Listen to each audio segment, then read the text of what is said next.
Irmãos, nós vamos ler um texto que está aqui em 1 Tessalonicenses, no capítulo 4. Gostaria de te incentivar a abrir a sua Bíblia em 1 Tessalonicenses, no capítulo 4, primeira, uma epístola, uma carta. Nós vamos ler esse texto do verso 1 até o verso 8.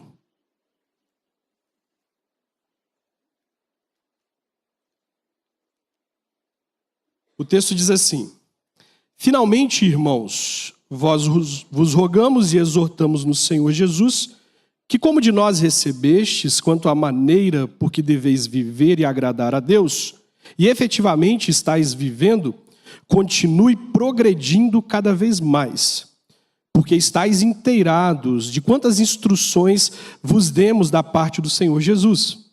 Pois esta é a vontade de Deus. Leia comigo. A vossa que vos... Amém. Que cada um de vós saiba possuir o próprio corpo em santificação e honra, não com desejo de lascívia, como os gentios que não conhecem a Deus. E que nessa matéria, a santificação, ninguém ofenda nem defraude a seu irmão. Porque o Senhor, contra todas essas coisas, como antes vos avisamos e testificamos claramente, é o vingador. Porquanto Deus não nos chamou para a impureza, e sim para a santificação. De Sarte, portanto, quem rejeita essas coisas não rejeita quem rejeita essas coisas não rejeita o homem, e sim a Deus, que também vos dá o seu Espírito Santo. Até aqui, feche seus olhos por um instante para a gente poder orar. Pai amado, em nome de Jesus, nós rogamos, suplicamos ao Senhor que a sua palavra seja enviada aos corações. Pai, eu posso falar aos ouvidos, o Senhor somente pode falar aos corações. Que o nosso coração esteja agora, Deus, sensível a ouvir a sua voz. Que o Espírito Santo do Senhor nos dê clareza, nos dê graça, nos dê entendimento acerca da palavra do Senhor. Ajuda-nos, Deus, para que saiamos daqui edificados, encorajados, dispostos a viver uma vida que agrada o Senhor, Deus. É a nossa oração, em nome de Jesus. Amém. Irmãos, esse texto que nós acabamos de ler, ele faz parte de uma carta endereçada à igreja na cidade de Tessalônica, uma importante cidade da Mesopotâmia, a capital da Mesopotâmia, que fica localizada onde hoje é a Grécia. Paulo, durante a sua segunda viagem missionária, ele esteve neste local por 3 semanas, de acordo com Atos capítulo 17, ele pregou por 3 sábados na sinagoga, e ele conseguiu plantar essa igreja durante 3 semanas. Imagina, 3 semanas de pregação, uma igreja plantada. E após ter plantado essa igreja, Paulo ficou algum tempo entre os irmãos de Tessalônica, mas uma perseguição por parte dos judeus e de pessoas ali na cidade fez com que ele tivesse que sair dessa cidade. E Paulo havia falado sobre assuntos muito importantes para esses irmãos. Uma igreja jovem, estava imersa numa cultura extremamente desafiadora, e agora, ausente desse local e tendo deixado essa igreja jovem, iniciando, ali ele decide, 20 anos depois, por volta do ano 50 depois de Cristo, escrever para essa igreja para concluir um assunto do qual ele já havia falado. Note que o texto diz que ele já havia orientado, que eles estavam inteirados quanto às instruções que já haviam sido dadas, mas que ele precisava voltar neste assunto. Que ele precisava voltar a tocar no assunto que ainda havia ficado por terminar devido à perseguição e à saída repentina dele da cidade de Tessalônica. E ele vai abordar esse assunto de forma muito clara, nos mostrando que ele deseja falar a respeito de um estilo de vida que agrada a Deus. Um estilo de vida que os irmãos daquela cidade deveriam estar dispostos a viver para que o Senhor fosse glorificado através da vida deles. E é interessante notar que ele diz que esses irmãos já estavam vivendo assim para a glória do nome do Senhor. É interessante perceber que no capítulo 1, verso 6 dessa carta, o apóstolo Paulo faz um elogio a essa igreja, dizendo que eles imitavam a Cristo e que eles eram um exemplo para as outras igrejas. Eles estavam vivendo de uma forma que agradava a Deus. Mas Paulo precisava alertar esses irmãos quanto a um desafio que eles estavam enfrentando e eles não deveriam descuidar com respeito a esse desafio. Que é como conduzir a vida de forma que agrada a Deus nos relacionamentos e na vida sexual. Paulo diz que precisava voltar a falar sobre esse assunto. E o motivo pelo qual ele precisava voltar a falar sobre esse assunto é porque essa igreja estava inserida numa cultura greco-romana, permeada pelo gnosticismo, pelas crenças dualistas do gnosticismo, como nós veremos daqui a pouco. E essas crenças faziam com que as pessoas desta localidade vivessem em práticas imorais, perversas e tendo costumes baixos como se eles fossem normais, cedendo aos seus desejos, cedendo às suas vontades, sendo dominados pelos desejos do corpo. Era um contexto cultural extremamente desafiador para ser cristão. E Paulo está escrevendo a esses irmãos para dizer para eles assim: prestem atenção, vocês até agora viviam em um contexto de imoralidade, vocês até agora viviam em um contexto de práticas obscenas, imorais, que parecem normais. Mas a partir do momento em que vocês ouviram o convite do Evangelho, a partir do momento em que vocês aceitaram o convite do Evangelho, vocês precisam estar dispostos a abandonar a velha vida e a seguir um novo estilo de vida que glorifica a Deus. Ele está tentando dizer para os irmãos quanto ao grande desafio que eles enfrentariam. Eles seriam confrontados em todos os aspectos da vida que até naquele momento era normal. Mas que a partir daquele momento, quando a luz do Evangelho brilha sobre eles, eles precisam entender que essas práticas não condizem com os servos de Deus. Nada diferente dos nossos dias. O Evangelho continua sendo um convite, um desafio a uma mudança no estilo de vida. Ainda mais no contexto da nação na qual nós vivemos. Ainda mais no contexto desse mundo no qual nós vivemos, em que o imoral tem sido aplaudido. Em que as pessoas não se envergonham de viver movida pelos seus desejos, pelo desejo da carne, pelas vontades. O Evangelho continua sendo um convite à mudança de vida. O Evangelho continua sendo um desafio a uma completa conversão, a um retorno completo do caminho que nós seguimos para um novo caminho, a uma nova conduta diante de Deus. E Paulo está lembrando esses irmãos: irmãos, olhem para o contexto no qual vocês vivem, olhem como as pessoas vivem a sua sexualidade, como elas vivem os seus relacionamentos, e tomem cuidado para que vocês não voltem a essas práticas. E tomem cuidado para que vocês não sejam seduzidos a pensar que isso ainda é normal. O apóstolo Paulo está desafiando esses irmãos. E se nós olharmos para a nossa realidade, irmãos, não há um aspecto da vida tão impregnado que as marcas da queda estão tão visíveis quanto a área sexual e a área dos relacionamentos. Toda a nossa vida foi afetada pelo pecado. Toda a nossa vida foi afetada pelas consequências da queda. Mas não há uma área na qual nós lutamos mais. Não há uma área em que nós somos mais desafiados do que a sexualidade e os relacionamentos.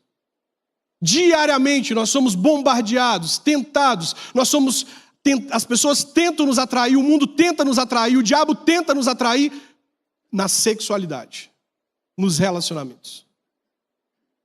Nós vemos claramente as marcas da queda e do pecado nessa área. As nossas fraquezas, as nossas dificuldades, nas nossas tentações. Eu creio que estou falando para um grupo de pessoas que não veio para este lugar a sentar aqui numa quinta-feira, num feriado, para poder ouvir uma outra mensagem que não seja uma mensagem que te conduza para o centro da vontade de Deus, que te mostre qual que é o estilo de vida que agrada a Deus, qual que é o estilo de vida que glorifica a Deus, até porque tudo mais muda na nossa vida quando nós caminhamos para o centro da vontade de Deus. Tudo na sua vida vai ser transformado quando você caminhar para o centro da vontade de Deus. Quando você sair do centro da sua vida e o Senhor for o centro da sua vida, dos seus desejos, daquilo que você busca. Tudo muda. Tudo muda. As coisas que nós buscamos em Deus são alcançadas em Deus quando nós agradamos o Senhor. Quando nós vivemos na presença do Senhor. Quando a nossa vida é para louvor e glória do nome do Senhor. As coisas começam a se ajeitarem na nossa vida, como bons mineiros falam, né? Se organizarem, vão se ajeitando na nossa vida. Eis a urgência dessa mensagem, irmãos. O apóstolo Paulo vai dizer aos irmãos de Tessalônica que eles não devem viver como as pessoas do mundo vivem. Ele vai dizer que nós devemos viver para a glória de Deus, e ele vai nos mostrar como é possível viver isso mesmo numa cultura perversa e imoral como a que esses irmãos estão vivendo. E a que nós estamos vivendo. Você vai ver que é uma utopia quando a gente diz assim que os nossos dias são piores do que os dias do passado. Você vai ver que o coração do homem é continuamente mau, perverso. E que essa área é uma área em que o homem constantemente é atraído e afastado de Deus. E nós precisamos cuidar dessa área da nossa vida. Lendo o texto que nós lemos de 1 Tessalonicenses capítulo 4, eu sou levado a perceber que o apóstolo Paulo está tratando sobre um estilo de vida. Quando ele diz aí no verso 1, finalmente, irmãos, nós vos rogamos e exortamos no Senhor Jesus, que como de nós recebestes, quanto à maneira que deveis viver. Quando alguém vai te falar assim, olha, essa é a maneira que você deve viver, essa pessoa está dizendo assim, esse é o estilo de vida que você deve viver. Essa é a forma que você deve viver. E é isso que o apóstolo Paulo começa a tratar, sobre a forma que os irmãos deste lugar, dessa cidade, deveriam viver. Ele apresenta dois estilos de vida aqui. Primeiro estilo de vida, o estilo de vida cristão. Ele vai dizer no verso 1, a maneira que deveis viver e agradar a Deus. Ou seja, o estilo de vida cristão é um estilo de vida em que eu agrado a Deus. O maior objetivo da vida cristã é agradar a Deus. É viver para a glória de Deus. É exaltar o nome do Senhor. E é encontrar prazer nisso. Esse é o estilo de vida cristã. Mas ele também apresenta um segundo estilo de vida, que é o estilo de vida gentil. Ele diz que nós não devemos viver como os gentios que não conhecem a Deus. Então, se o objetivo de vida cristã é agradar a Deus, viver para a glória de Deus, os gentios eles estão tão afastados de Deus, eles não conhecem o Senhor, tampouco querem agradá-lo. Ele apresenta dois estilos de vida. Paulo demonstra que, de forma muito clara, que esses dois estilos de vida são opostos. E que um cristão não pode viver como um gentil vive. E que um cristão deve ter um estilo de vida transformado, em oposição ao mundo. De forma clara para os nossos dias, o que Paulo está dizendo é que existe um estilo de vida de pessoas que não servem ao Senhor, que não estão buscando agradar o Senhor, que talvez não estejam nesse ambiente. E que existe um estilo de vida que você, que quer agradar o Senhor, deve viver. Deve buscar seguir. Muito obrigado, minha irmã. Louvado seja Deus. E ele diz, o estilo de vida dos gentios, dessas pessoas que não conhecem a Deus, não é compatível, não combina, é oposto ao estilo de vida que vocês devem viver. Como os gentios viviam? Qual era o estilo de vida que Paulo está combatendo? O que Paulo está dizendo que nós não devemos repetir, reproduzir? Os gentios viviam em profunda imoralidade sexual. Tão profunda que o apóstolo Paulo diz no versículo 3 que eles viviam em prostituição. E essa palavra prostituição é a palavra porneia. A palavra porneia, traduzida como prostituição aqui, ela indica qualquer relação sexual que não glorifica a Deus. Qualquer relação sexual em que Deus não será glorificado por meio dela. A prostituição, o adultério, a fornicação, os desejos lascivos. Não devem viver como os gentios, porque eles vivem em imoralidade sexual. Paulo está escrevendo em um contexto greco-romano. Essa cidade é uma cidade grega, mas profundamente influenciada pela cultura romana e pela cultura gnóstica. E se nós nos lembrarmos bem, nós veremos que a prostituição era muito comum entre os gregos. Não só isso, a cultura e a religião grega, ela era tão impregnada por imoralidade sexual, que as histórias gregas, as histórias mitológicas, indicavam que os deuses saíam do Olimpo. Eles desciam do lugar onde os deuses ficavam, para ter relações sexuais com as mulheres dos homens. A religião grega, ela era tão influenciada pela imoralidade que existiam cultos em que a prostituição era praticada e os lucros advindos da prostituição, eles serviam para poder abastecer financeiramente e manter as atividades do templo. Se nós olharmos a história dos grandes personagens da história grega, nós veremos que todos eles tinham amantes. Alexandre o Magno, Aristóteles, Platão, Péricles, todos esses grandes homens tinham suas amantes.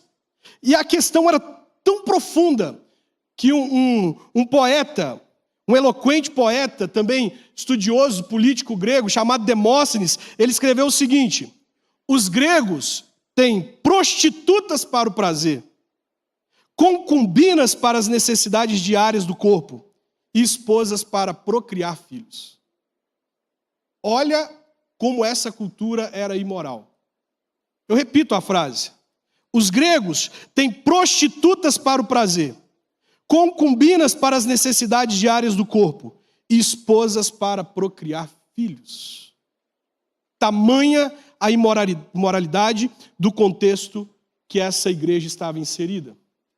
Não somente os romanos, se esse texto de Paulo está desafiando os irmãos de Tessalonicenses a não viverem como as pessoas daquele lugar viviam, se nós lermos Romanos capítulo 1, verso 26 e 27, nós veremos como era a cultura romana. O texto bíblico nos diz em Romanos, capítulo 1, verso 26 e 27, que por causa disso, por causa da idolatria que eles viviam, o Senhor os entregou às paixões infames, porque até as mulheres mudaram o modo natural de suas relações íntimas por outro, contrário à natureza. Semelhantemente, os homens também, deixando o contato natural da mulher, se inflamaram mutuamente em sua sensualidade, cometendo torpeza, homem com homem, e recebendo em si mesmos a merecida punição do seu erro. Paulo descrevendo os romanos. E se nós observarmos a história dos romanos, nós também veremos que o declínio moral de Roma, ele era tão grande, que dos 15 imperadores romanos, somente o imperador Cláudio não era homossexual. Dos 15 imperadores romanos, somente ele não era homossexual, a história aponta. Calígula mantinha uma relação de incesto com a sua irmã Drusila. Note, uma relação incestuosa, um irmão e uma irmã. O próprio Nero, a história conta que ele mantinha relações sexuais com a sua mãe Agripina e ele matou a própria mãe. Esse era o contexto, era essas práticas que o apóstolo Paulo está dizendo para eles assim: não foi para isso que o Senhor chamou vocês. O Senhor chamou vocês para um outro estilo de vida. Um sátiro romano chamado Juvenal escreveu assim, uma crítica a Roma. A imperatriz Mesalina saía da sua cama para satisfazer seus desejos em um prostíbulo. Era a última a sair de lá e voltava para a cama com os odores da sua perversão.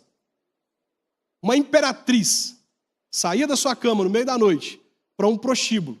Era a última a sair de lá e voltava para a cama, ainda com os odores da sua perversão. Tamanha imoralidade em que esses irmãos estavam vivendo. Não bastasse todo esse contexto, nós ainda temos a crença gnóstica, o dualismo, que acreditava que há uma profunda divisão entre corpo e alma. A alma é santa, a alma será salva. O corpo é perverso, o corpo vai para o pó. O que você faz com o corpo não afeta a alma. O que você faz com o corpo não afeta o espírito. Portanto, vivam de acordo com os desejos do seu corpo. Satisfaçam os desejos do seu corpo, porque esse corpo vai para o pó, ele vai acabar, ele vai deixar de existir, e ele não contribui para a pureza ou impureza da alma. Vivam de acordo com a vontade de vocês, vivam de acordo com os seus desejos, satisfaçam-se. Esse é o contexto em que essa igreja estava, é contra isso que o apóstolo Paulo está pregando, é contra esse estilo de vida que o apóstolo Paulo está levantando a sua voz, escrevendo e dizendo: não vivam como vivem essas pessoas. E se nós olharmos para essa realidade, dura realidade, nós veremos as marcas do nosso tempo, dos nossos dias, estampadas aqui. Não precisa ir muito longe para você ver nos jornais como a imoralidade sexual tem afetado a nossa nação, tem afetado os adolescentes, os jovens, os adultos. Engana-se você que nós, diante da descrição que eu fiz aqui, estamos muito atrás ou muito na frente, nós estamos iguais. A pornografia demonstra na internet relações sexuais bestiais entre pessoas. Pessoas que acessam conteúdo pornográfico provavelmente começaram acessando conteúdo, elas começavam olhando o conteúdo em revistas que vendiam biquíni, que vendiam roupa íntima feminina, mas daqui a pouco eles passaram a não se satisfazer mais com a mulher vestida e procuraram conteúdo de pessoas nuas e foram caminhando nesse sentido. Daí a pouco, não, pessoa nua já não faz mais sentido, eu quero ver relações sexuais. E aí elas buscam conteúdo de pessoas mantendo relações sexuais, e aí aquilo por um tempo satisfaz, mas daí a pouco ela quer mais. Ela não quer ver mais um casal tendo relações sexuais, ela busca duas pessoas mantendo relações sexuais com uma mulher, e daqui a pouco aquilo já não satisfaz mais. Ela quer ver duas mulheres tendo relações sexuais, e daqui a pouco aquilo ficou esgotado, ela quer ver o máximo que ela pode, e isso demonstra como a nossa cultura é perversa também. E como muitas vezes nós estamos com isso aqui, ó, na palma da nossa mão. E como muitas vezes nós somos seduzidos e atraídos para isso. O apóstolo Paulo, essa mensagem de Paulo, ela é para os nossos dias. O apóstolo Paulo está dizendo: não vivam como essas pessoas que não conhecem a Deus. Não vivam como essas pessoas que não querem agradar a Deus. Não repitam suas práticas. Não patrocinem essas práticas. Não percam seu tempo assistindo a essas práticas. Não permitam que isso afaste vocês de Deus. Ele vai dizer aos romanos que nós não devemos oferecer o nosso corpo como instrumento de pecado, mas devemos a partir dele oferecer um culto racional a Deus. Intimidade com Deus no corpo, e não como instrumento de pecado. Engana-se você que nós estamos longe disso. Fui pregar num lugar certa vez sobre a questão da imoralidade sexual e da pornografia. Uma pessoa disse assim: irmãos, isso não está entre nós, mas é importante a gente falar sobre isso.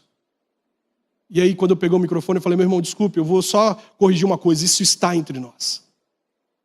Isso está entre nós. O maior problema que faz com que as pessoas fiquem presas na pornografia, a maior barreira para as pessoas se livrarem da pornografia é que a gente não admite que ela está entre nós.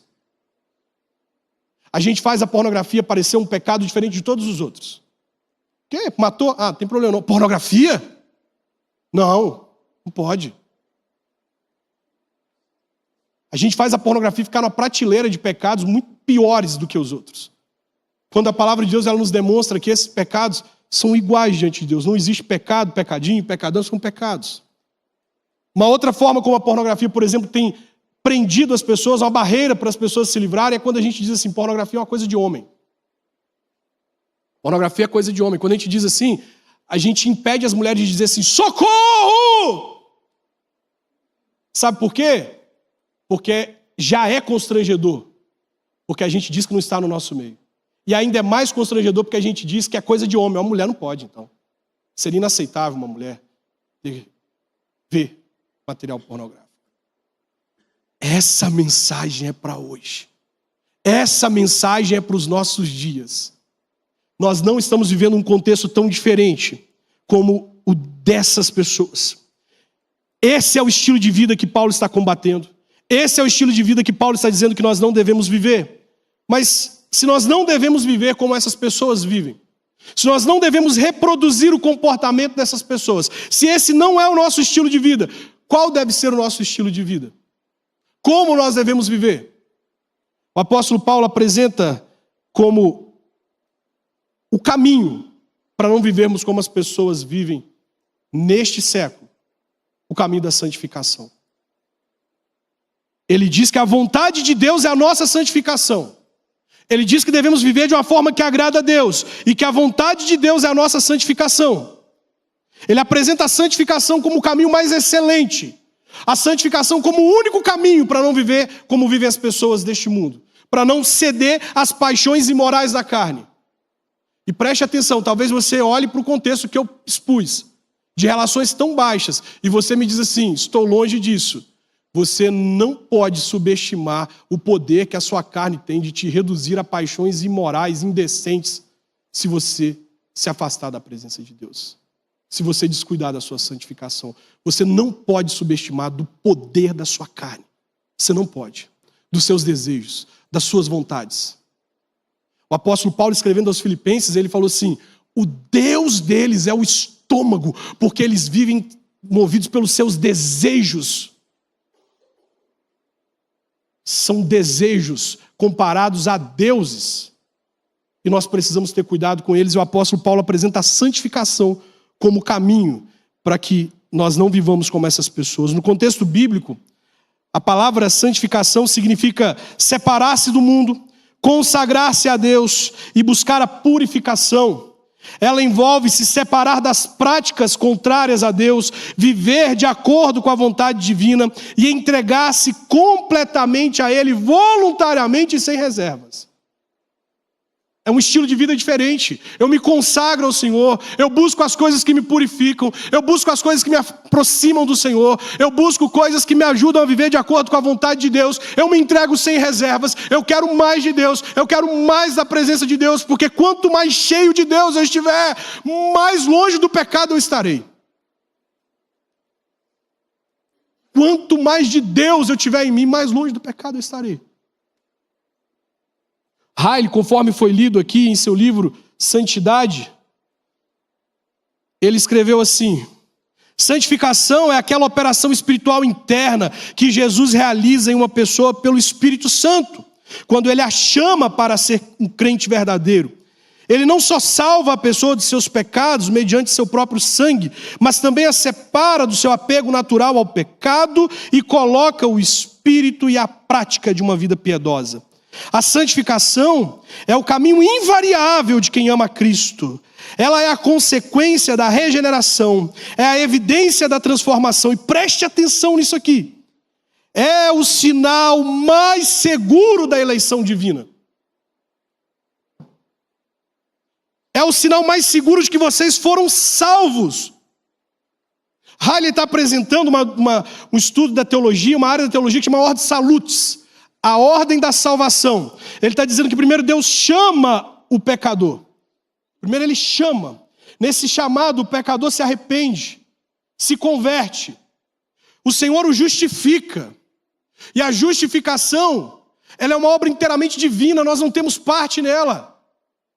Deus nos declara inocente pelo sacrifício de Cristo, que pagou o preço que nós deveríamos pagar, que pagou a nossa dívida. Ele nos justifica. Mas olha, Riley está nos mostrando aqui a sensação, quando eu leio o que Riley está dizendo, é que se a salvação é uma obra exclusiva de Deus, a santificação tem participação nossa.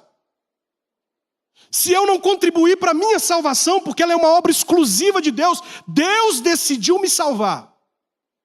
A santificação é mantida com participação minha. Eu preciso me esforçar. É por isso que Paulo vai escrever aos Filipenses no capítulo 2, para a gente progredir na salvação, para a gente progredir, que a gente exercitar a salvação. O que é isso? A santificação, o viver de forma santa, ele exige renúncia, ele exige esforço, ele exige abrir mão do mundo, abrir mão da sedução, abrir mão dos prazeres, abrir mão dos desejos, abrir mão daquelas coisas que me atraem e me afastam de Deus. Eu tenho parte. E ele apresenta em terceiro lugar, ao meu ver, a coisa mais importante quando ele diz que a santificação é a consequência da regeneração, evidência da transformação e sinal seguro da eleição. Quando nós olhamos para a santificação e sentimos prazer em nos santificar, em nos aproximar de Deus, em viver uma vida que agrada a Deus, apesar dos desafios, apesar das dificuldades, apesar das tentações, nós estamos perseverando no Senhor, demonstrando que de fato fomos salvos por Ele, somos eleitos do Senhor. Sinal de alerta. Sinal de alerta. Se você ainda vive movido pelos seus desejos, se os seus desejos são seus deuses, estão te guiando, te controlando, e repetidamente você cai nos mesmos desejos, nas mesmas tentações, nas mesmas armadilhas, dobre o seu joelho diante do Senhor e clame a Ele pela misericórdia, porque a santificação, ela é o sinal mais evidente, eloquente, de que fomos eleitos pelo Senhor. A obra de Cristo ainda não está completa na sua vida. Você precisa pedir pela misericórdia do Senhor. Senhor, me santifica e me faz encontrar satisfação e prazer em ser santo. A santificação é a evidência mais eloquente de que fomos salvos em Cristo Jesus. De modo prático, para a gente caminhar para o final, como é que Paulo diz que um cristão deve viver? Quais são as características, as evidências? A primeira evidência é que ele é livre da impureza sexual, está no versículo 3. Abstenham-se da prostituição. Como eu disse, essa palavra prostituição é a palavra porneia. Ela é utilizada para poder descrever qualquer relação sexual ilícita, como a prostituição, por exemplo, o sexo antes do casamento, o adultério, o sexo fora do casamento, o homossexualismo, a pornografia. Um cristão que está se santificando, que foi salvo, eleito, que foi regenerado pelo Senhor, ele vive livre da impureza sexual. E quando eu digo livre da impureza sexual, eu não estou dizendo que você não vai ser tentado, eu não estou dizendo que não vai acontecer de algum momento você cair, eu estou dizendo que se você cair, você não fica prostrado, você não usa isso como desculpa para se manter no pecado. Caiu, levanta e continua caminhando para a glória do nome do Senhor. Caiu, levanta. Todos nós estamos sujeitos a pecar, todos nós estamos sujeitos em algum momento a errar. Mas nós não podemos usar os nossos erros como desculpa para o pecado. A última vez que você acessou pornografia, não vai ser semana que vem, tem que ter sido no último dia. Eu acessei naquele dia, foi o último dia, acabou, é agora. Não vai ter uma última vez. Ah não, eu acessei semana passada, mas eu vou acessar pela última vez. Você tem parte no seu processo de santificação. E você precisa evidenciar a obra de Cristo em você a partir de não viver em impureza. A segunda marca é que os cristãos, eles possuem o corpo em honra. Está no verso de número 4. Possuir o corpo em honra. A palavra corpo, a palavra usada para corpo em grego é skelos. Essa palavra, skelos, ela pode ser usada para duas coisas. Corpo e vaso. Algumas traduções traduzem cada um possui o seu vaso em honra. Corpo e vaso. Nós podemos ter duas interpretações a partir dessa palavra. Paulo está dizendo, domine o seu corpo. Possua o seu corpo com domínio próprio. Cuide para que ele não te leve a se afastar de Deus. Mas quando nós olhamos essa palavra no contexto de vaso, e nós lemos em 1 Pedro, capítulo 3, verso 7, a mesma palavra, skelos, é usada para se referir à mulher, no contexto de 1 Pedro 3, 7. Que a mulher é o vaso mais frágil. Nesse segundo contexto, nós podemos interpretar essa admoestação de Paulo da seguinte forma: nós devemos conquistar e manter relacionamentos em honra. Nós devemos conquistar as pessoas de forma honrada e manter relacionamentos puros em honra com elas. Possua o seu skelos, a sua mulher, em honra. O homem deve possuir a sua mulher em honra. Você deve possuir o seu corpo em honra, em santificação. Mas nos seus relacionamentos, possuam os seus relacionamentos em honra. Conquiste o seu relacionamento em honra. Possua e mantenha relacionamentos em honra. Nós precisamos buscar relacionamentos nos lugares certos para ter relacionamentos honrados. Não tem na igreja. Mas o Senhor me entende se eu for buscar lá fora, porque não tem ninguém na igreja, eu não estou conseguindo achar ninguém aqui que me atraia, que mexa comigo, mas então eu vou lá fora, o Senhor me entende. Não, o Senhor não te entende, o Senhor está dizendo para você que a vontade dele é a sua santificação, e não tem como você dar desculpas, não tem como você dizer que, mas foi meu corpo, eu acabei caindo. O Senhor não entende, você precisa possuir o seu corpo em honra. A terceira marca é que eles resistem aos desejos lascivos. O apóstolo Paulo não está demonizando os nossos desejos. Ele não está dizendo que os nossos desejos naturais são maus. Às vezes a gente olha para a Bíblia e algumas pessoas têm mania de olhar para a Bíblia e falar assim, não, os crentes demonizam o sexo. Os crentes acham os desejos sexuais coisas ruins, coisas perversas, quando na verdade não é isso. Quando nós olhamos para a realidade do sexo, da forma que Deus olha, e quando Deus diz assim, cuidem da vida sexual de vocês para que vocês não se afastem da minha presença, Ele está nos mostrando uma forma de proteção. Não é privação. Não é dizendo para você que você não pode ter desejos. Não é dizendo para você que você não pode satisfazer esses desejos. O Senhor está dizendo que esses desejos são lícitos. Esses desejos foram colocados em você por Ele. Mas por proteção existe o contexto certo e a pessoa certa para você satisfazer esses desejos. Deus não está nos privando. Ele está demonstrando cuidado para nós ao dizer não à vida sexual fora da presença dele, tanto quanto ele diz assim, não adulterarás. Ele está protegendo a nós e aos outros. Alguns dos que aqui estão já sofreram com a dor de uma traição. E eles sabem que quando o Senhor diz assim, não adulterarás, o Senhor pretendia te proteger dessa dor que você sofreu. Talvez você não entenda no contexto da sexualidade. Não satisfaça esses desejos agora. Cuide desses desejos agora. Talvez você ache que isso é privação. É porque você não está vendo todo. Você acha que esses desejos são bons para viver agora. E o Senhor está dizendo, eles são bons mesmo. Mas se eles forem vividos no meu tempo, você vai viver aquilo que não é apenas bom. Você vai viver aquilo que é bom, que é perfeito e que é agradável. No meu tempo é ainda melhor. No meu tempo é bênção. O sexo é uma bênção, é uma dádiva criada por Deus. Paulo também diz que os cristãos convertidos de fato, eles não defraudam, não prejudicam o próximo. A palavra defraudação aqui pode ser entendida como não prejudicar. E você precisa ficar alerta. Existem pessoas que estão na igreja, mas ainda não se converteram, não são igrejas, não foram alcançadas pelo Senhor. E elas estão aqui simplesmente para ter um relacionamento. E se você cair no conto dessas pessoas, se você cair na história dessas pessoas, você será prejudicado na sua vida espiritual com Deus. Cuidado, para que por causa de um relacionamento você não se afaste da presença de Deus. A palavra defraudar, ela também significa criar uma expectativa que eu não tenho vontade de suprir, que eu não desejo suprir. Quer namorar comigo? Quero. E aí você começa a namorar com uma pessoa. Quando alguém te pede para namorar dentro do contexto cristão, o que você imagina? Essa pessoa quer algo sério. Essa pessoa quer casar comigo. Se você quer só namorar, entenda, você está defraudando essa pessoa com quem você está se relacionando. Timothy Keller certa vez disse que nós cristãos temos um apreço tão grande pelo casamento, tão grande, que o divórcio ele é doloroso, ele nos deixa marcas, ele nos destrói de tantas formas. Por quê? Por causa do apreço que nós temos. Da mesma forma, quando uma pessoa te pede em namoro, ela está dizendo para você assim, eu quero algo sério com você, eu quero levar você para a vida, e se não é a sua vontade, não ouse entrar na vida de uma pessoa. Se você não deseja satisfazer a expectativa que você provocou.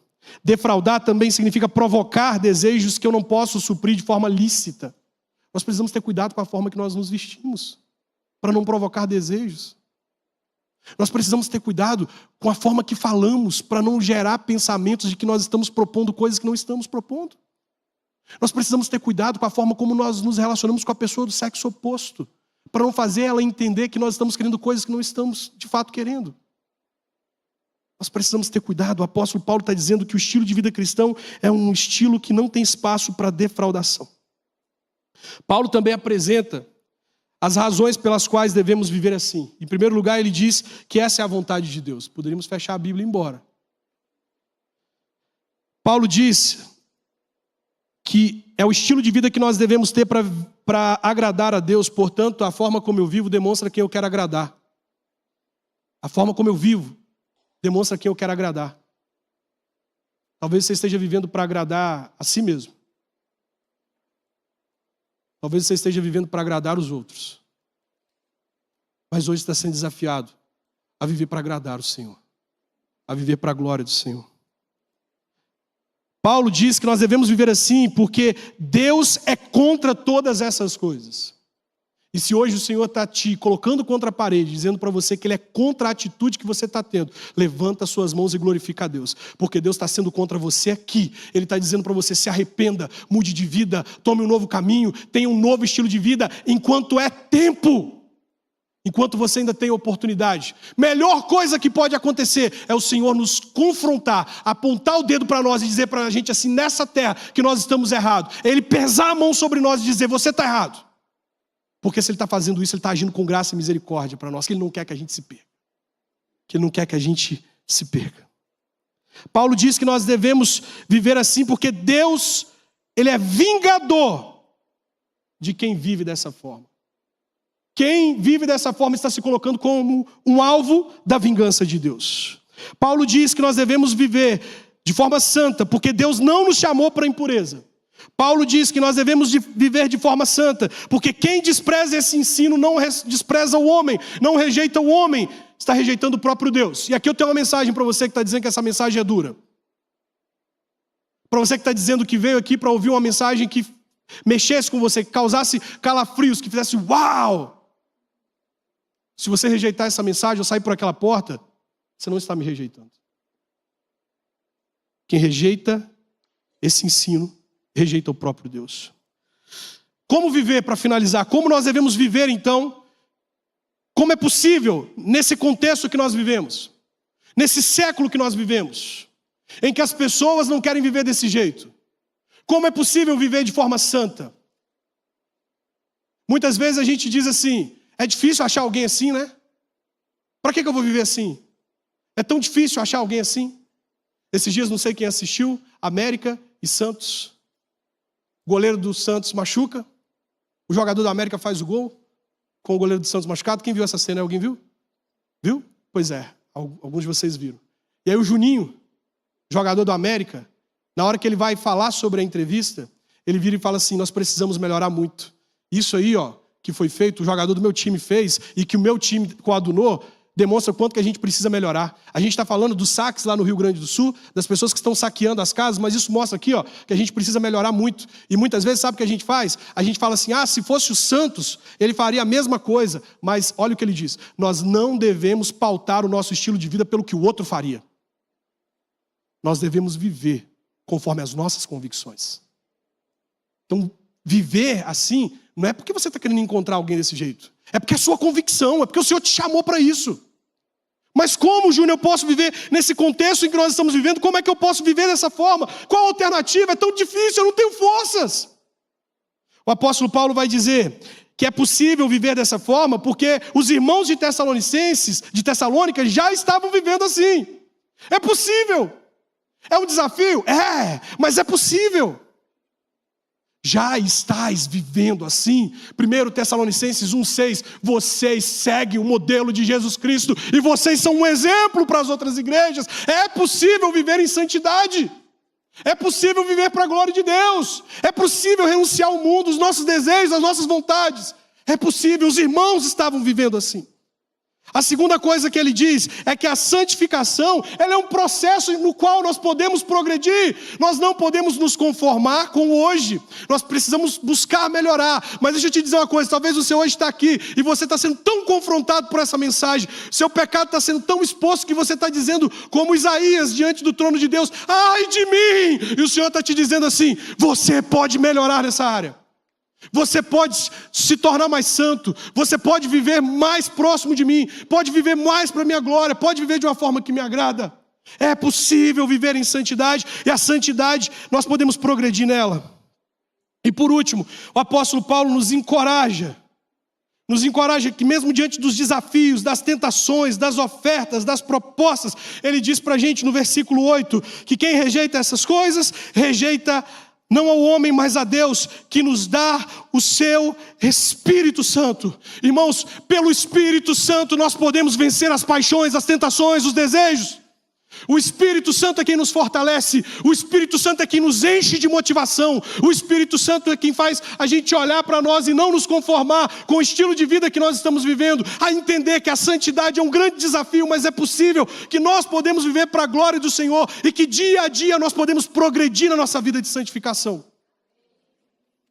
O Espírito Santo, no capítulo 5, no verso de número, capítulo 5, verso 23, ele diz, o mesmo Deus da paz vos santifique em tudo.